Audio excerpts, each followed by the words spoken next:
কিভাবে একজন ভালো মুসলমান হওয়া যায়? মাশাআল্লাহ, খুব সুন্দর এবং চমৎকার একটা প্রশ্ন। আমরা সবাই মুসলমান, নামে মুসলমান, সবাই ভালো মুসলমান না। আল্লাহর খাতায় মুসলমান কতজন, এটা নিয়ে সন্দেহ আছে। ভালো মুসলমান না হলে সে আল্লাহর খাতায় মুসলমান হতে পারবে না। ভালো মুসলমান না হলে সে মুসলমান হয়ে জান্নাতি হতে পারবে না সরাসরি প্রথম চান্সে। ভালো মুসলমান না হলে সে কখনো আল্লাহর প্রিয় বান্দা হতে পারবে না। ভালো মুসলমান হওয়ার জন্য কয়েকটি বিষয় লাগবে। নাম্বার 1, ইমানটা বিশুদ্ধ থাকতে হবে। ইমানটা কি থাকতে হবে? বিশুদ্ধ থাকতে হবে। আপনাদের এই এলাকাতে, চট্টগ্রামে বিশেষ করে, আমাদের অনেক মুসলমান ভাইরা আছেন, অনেক মুসলমান বোনরা আছেন, সন্তান হয় না। আল্লাহর কাছে দোয়া করে, ঠিক আছে, কিন্তু আবার মাজারেও যায়। যে মাজারে কিছু মান্নত করে, কিছু টাকা পয়সা দেয়, মাজারে গিয়ে অনেকে সিজদা দেয়, অনেকে মাজারে যিনি শুয়ে আছেন তার কাছে বলে, বাবা আমাকে একটা ছেলে দিও, আমার একটা ছেলে সন্তান দরকার। আছে না না এগুলা? সাথে সাথে ইমান নষ্ট হয়ে যাবে, সাথে সাথে ইমান নষ্ট হয়ে যাবে। ভালো মুসলমান তো পরের কথা, আপনার যদি ইমান নষ্ট হয়, আপনার যদি আকীদা খারাপ হয়, আপনার যদি বিশ্বাসটা নষ্ট হয়, তাহলে আপনার ওই যে একেবারে মূলটাই শেষ। আপনার নেকামলে করে কোনো লাভ হবে না। এই জন্য ভালো মুসলমান হওয়ার জন্য প্রথম চ্যালেঞ্জ হলো ইমানটাকে ঠিক রাখা, বিশ্বাসটা ঠিক রাখা। আল্লাহর একত্ববাদ স্বীকার করার মানে হলো আল্লাহর সাথে কারো শরীক সাব্যস্ত না করা। এখন আপনার দোয়া করতে হবে। কার কাছে দোয়া করবেন? আল্লাহর কাছে। আমাদের প্রিয় নবী সাল্লাল্লাহু আলাইহি সাল্লাম, তার প্রিয় সাহাবী আব্দুল্লাহ ইবনে আব্বাস রাদিয়াল্লাহু তাআলা আনহু 9 বছর বয়স যখন, তখন তাকে আদর করে, স্নেহ করে হাত দিয়ে বললেন, কাঁধে হাত রেখে বললেন, ইযা সাআলতা ফাসআলিল্লাহ ওয়া ইযা ইসতাআনতা ফাসতাইন বিল্লাহ। তোমার যদি কিছু চাওয়া লাগে আল্লাহর কাছে চাইবা, সাহায্য চাওয়া লাগে আল্লাহর কাছে সাহায্য চাইবা। চাওয়া, সাহায্য চাওয়া এগুলো আল্লাহ ছাড়া অন্য কারোর কাছে অলৌকিক সাহায্য চাওয়া যাবে। তাহলে কোন মাজারের কাছে আমরা সন্তান চাইবো না, আল্লাহর কাছে চাইবো? আল্লাহর কাছে চাইবো। ঠিক একইভাবে আমার দোয়া, আমার ইবাদত বন্দেগী, এটা মাজারে করার জিনিস না। এগুলো আরশের মালিকের কাছে পেশ করতে হবে। মাজারে যিনি শুয়ে আছেন নিজেও আল্লাহর বান্দা, নিজেও আল্লাহর গোলাম, উনি নিজেও আল্লাহর কাছে মুখাপেক্ষী। আপনি গোলামের কাছে কেন চাইবেন? মালিকের কাছে চাইবেন। আল্লাহ বলেছেন, উদউনি আস্তাজিব লাকুম, তোমরা আমার কাছে দোয়া করো, আমি তোমাদের দোয়া কবুল করব। অতএব দোয়া করতে হবে কার কাছে?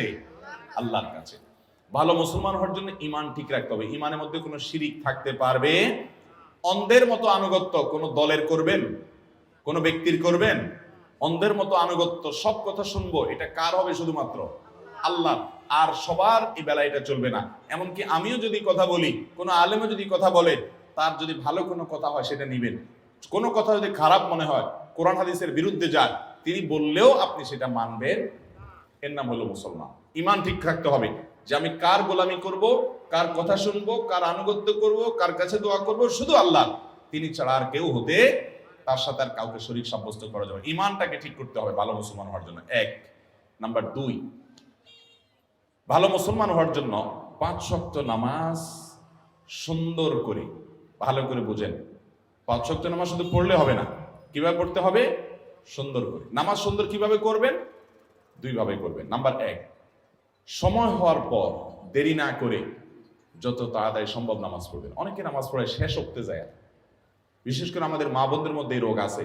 জোহরের নামাজটা বেশিরভাগ মহিলারা আমাদের দেশে পড়ে হলো দুপুর 3টার পরে, 3:30টার পরে। কেন? কারণ ঘর বাড়ির কাজ কাম সামালেন, রান্না বাড়ি করে সব গোছান, ছেলে মেয়েদেরকে খানা দেন, স্বামীরে খানা দেন, নিজে গা গোসল ধন, সব ঝামেলা সারতে সারতে 3টা 3:30 বেজে যায়। এরপরে যে উনি আসরের সময় গিয়ে জোহর পড়ে, ঠিক না বেঠিক? অথচ নবী করিম সাল্লাল্লাহু আলাইহি ওয়াসাল্লাম বলেছেন, সবচেয়ে উত্তম আমল হলো as-সালাতু লি আউয়ালি ওয়াক্তিহা, আউয়াল ওয়াক্তে নামাজ পড়া, এটা হলো সবচেয়ে উত্তম আমল। এজন্য ভালো মুসলমান হওয়ার জন্য নামাজ শুধু পড়লেই হবে না, 5 ওয়াক্ত নামাজ তো পড়তেই হবে। সেটা পড়তে হবে সুন্দর করে, অর্থাৎ প্রথম সময়ে দেরি না করে, আর দ্বিতীয়ত হলো ধীরে ধীরে, আস্তে আস্তে। যত ধীরে ধীরে নামাজ পড়বেন তত নামাজের কোয়ালিটি বাড়বে, আর যত তাড়াহুড়া করে পড়বেন তত নামাজের কোয়ালিটি কমবে। নামাজি হিসেবে সবচেয়ে ভালো নামাজি কে? আপনার ডানে বামে, আপনার মসজিদে, আপনার কাতারে, আশেপাশে খেয়াল করবেন। আমাদের মা বোনরা নিজেদের মধ্যে খেয়াল করবেন, যেই মানুষটার নামাজে দেখবেন রুকুতে সবচেয়ে বেশি সময় লাস্টিং করে, রুকু থেকে দাঁড়ায় তিনি সবচেয়ে বেশি অপেক্ষা করেন, সিজদায় খুব ধীরে ধীরে যান, যে সিজদায় আবার অনেক সময় ধরে তাসবিহ পড়ে, সুবহান রাব্বিয়াল আলা, লম্বা সময় নিয়ে সিজদা পড়েন, এরপর সিজদা থেকে উঠে সোজা হয়ে আবার অনেক সময় অপেক্ষা করেন, আবার আস্তে করে সিজদা দেন। এভাবে নামাজের কাজগুলো যে যত আস্তে আস্তে করবে, তার নামাজের ওজন, নামাজের মূল্য, নামাজের ওয়েট তত বেশি হবে। এই জন্য ভালো মুসলমান হওয়ার জন্য ইমানটাকে বিশুদ্ধ করতে হবে, ইমান বিধ্বংসী বিষয় থেকে বাঁচতে হবে। অনেক মুসলমান ইমান আনার পরে এমন কথা বলে ইমান চলে যায়। আল্লাহর আইনের বিরুদ্ধে, আল্লাহর বিধানের বিরুদ্ধে যদি কেউ বলে, সেটা আমার পছন্দের দলও যদি বলে, মানা যাবে? ইমান চলে যাবে, সোজা কথা। তাগুতকে যদি আপনি বন্ধু বানান, ইমান চলে যাবে। অতএব ইমান ঠিক করতে হবে, এক। 2 নম্বর হলো নামাজ ঠিক করতে হবে। ভালো মুসলমান হলে কি করতে হবে? নামাজ ঠিক করা মানে 2টা বলেছি, এক হলো সময় মতো পড়বেন দেরি না করে, আর দ্বিতীয়ত হলো ধীরে স্থিরতার সাথে পড়বেন। ঠিক করবেন তো ইনশাআল্লাহ? আচ্ছা, 3 নম্বর কাজ হলো ভালো মুসলমান হওয়ার জন্য উপার্জন থাকতে হবে হালাল। উপার্জন কি থাকতে হবে? হালাল। আমাদের মা বোনরা আছেন এখানে, আপনাদেরকে বলছি, আপনারা আপনাদের স্বামীদেরকে, বাবাদেরকে, সন্তানদেরকে উৎসাহ দিবেন। আপনারা যদি সঠিক হয়ে যান তাহলে আল্লাহর জমিনে সব সোজা হয়ে যাবে। আপনারা যদি আপনাদের সন্তানদেরকে বলেন, বাবারা হালাল উপার্জন করে নিয়ে আসবা, প্রয়োজনে ডাল ভাত খেয়ে বেঁচে থাকবো, গোশ মাছ খাবো না, কিন্তু হালাল উপার্জন করবা বাবা।